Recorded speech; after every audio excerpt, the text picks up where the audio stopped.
Assalamualaikum warahmatullahi wabarakatuh. Berjumpa lagi dengan saya Pungki Nora Prasanti dari SMP Negeri 4 Banguntapan, calon guru penggerak angkatan 9 dari Kabupaten Bantul. Pada kesempatan ini saya akan memaparkan demonstrasi kontekstual modul 1.4 budaya positif di sekolah. Restitusi merupakan suatu proses dialog yang dijalankan oleh guru atau orang tua agar dapat menghasilkan murid yang mandiri dan bertanggung jawab. Harapannya, murid dapat belajar menyelesaikan masalah sendiri sehingga lebih kuat, mandiri, dan percaya diri. Restitusi membantu murid menjadi lebih memiliki tujuan, disiplin positif, dan memulihkan dirinya setelah berbuat salah. Restitusi bukan untuk menebus kesalahan, namun untuk belajar dari kesalahan.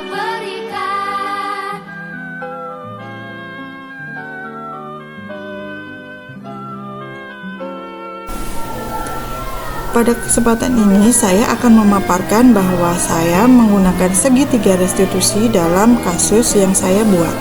Segitiga restitusi meliputi menstabilkan identitas, validasi tindakan yang salah, dan menanyakan keyakinan.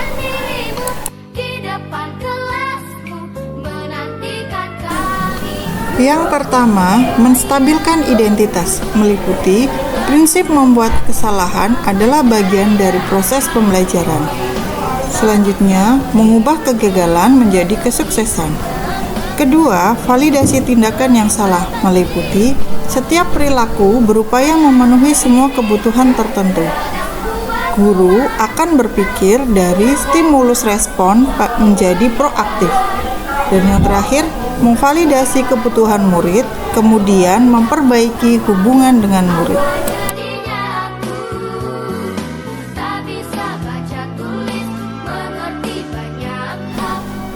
Yang ketiga, menanyakan keyakinan. Murid akan diberikan pertanyaan-pertanyaan untuk memunculkan motivasi secara intrinsik. Selanjutnya, murid mengaitkan keyakinannya dengan tindakan yang salah.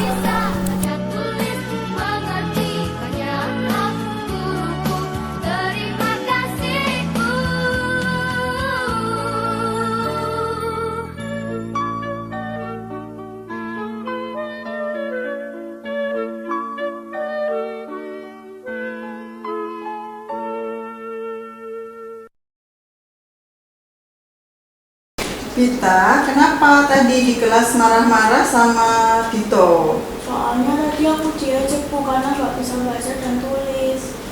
Oh iya, Bubunggi tahu perasaanmu. Karena kamu sedang belajar, mulai membaca, walaupun belum lancar ya, nggak apa-apa. Tetapi diajak seperti itu ya. Nah itu kan tidak boleh dilakukan ya. Tapi kamu juga jangan patah semangat, gitu ya. Nah terus apakah boleh sampai marah-marah, bahkan sampai mengumpat dan lain sebagainya, mengejek-ngejek, membalas?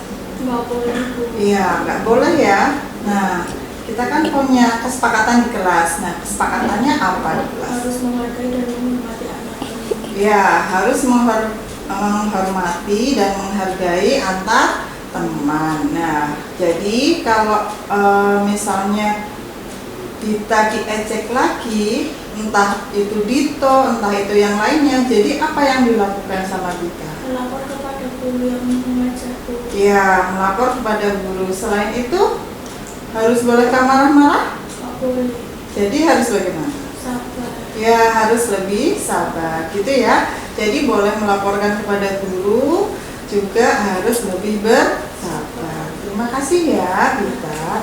Tapi jangan patah semangat, tetap semangat untuk pelatihan membaca, nanti Bu Pungki dampingi, gitu ya. Makasih ya, Bu. Iya. Saya merasa lebih senang karena bisa bercerita permasalahan saya kepada Bu Pungki. Maka dari itu saya harus lebih rajin belajar membaca lagi.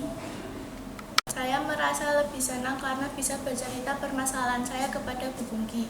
Maka dari itu saya harus lebih rajin belajar membaca lagi.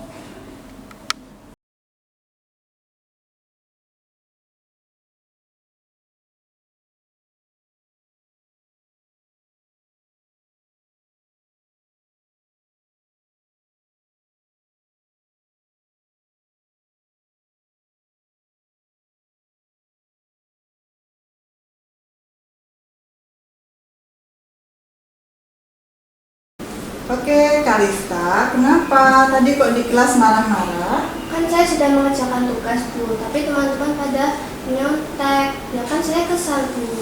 Oh ya, baik. Nah, Bu Pungki itu tahu dalam posisinya Cika karena sudah berusaha, sudah istilahnya mengerjakan sebaik mungkin, ternyata hanya dicontek teman-teman saja, tidak mau membaca, tidak serius mengerjakan, seperti itu ya. Iya. Nah, tapi apakah boleh sampai marah-marah atau sampai memukul? Tidak. Nah, tidak boleh. Nah, kita kan punya kesepakatan di kelas. Apa itu kesepakatannya? Menghormati antar teman. Ya, menghormati antar teman. Juga kalian harus bisa saling mengasihi ya. Iya. Jadi tidak boleh marah-marah di kelas. Nah, setelah tahu seperti itu, apa yang harus Cika lakukan ketika ada seperti itu? Harus sabar. Ya, harus lebih sabar. Jadi harus bisa mengendalikan dirinya, tidak boleh marah-marah. Nah, kalau masih ada yang mencontek, Cika bagaimana? Melaporkan kepada toto ibu yang sedang mengajar. Ya, baik. Jadi kalau ada yang mencontek lagi, tidak mau berusaha, boleh disampaikan ke guru yang mengajar. Baik, terima kasih sudah menyampaikan ke Bu Pungki ya. Iya. Besok akan Bu Pungki evaluasi di kelas. Saya lebih tenang setelah menceritakan masalah saya kepada Bu Pungki. Saya akan belajar lebih sabar lagi. Saya lebih tenang setelah menceritakan masalah saya kepada Bu Pungki. Saya akan belajar lebih sabar lagi. Sekian pemaparan dari saya mengenai demonstrasi kontekstual modul 1.4 Budaya Positif di Sekolah. Terima kasih, salam guru penggerak. Mari tergerak, bergerak, dan menggerakkan.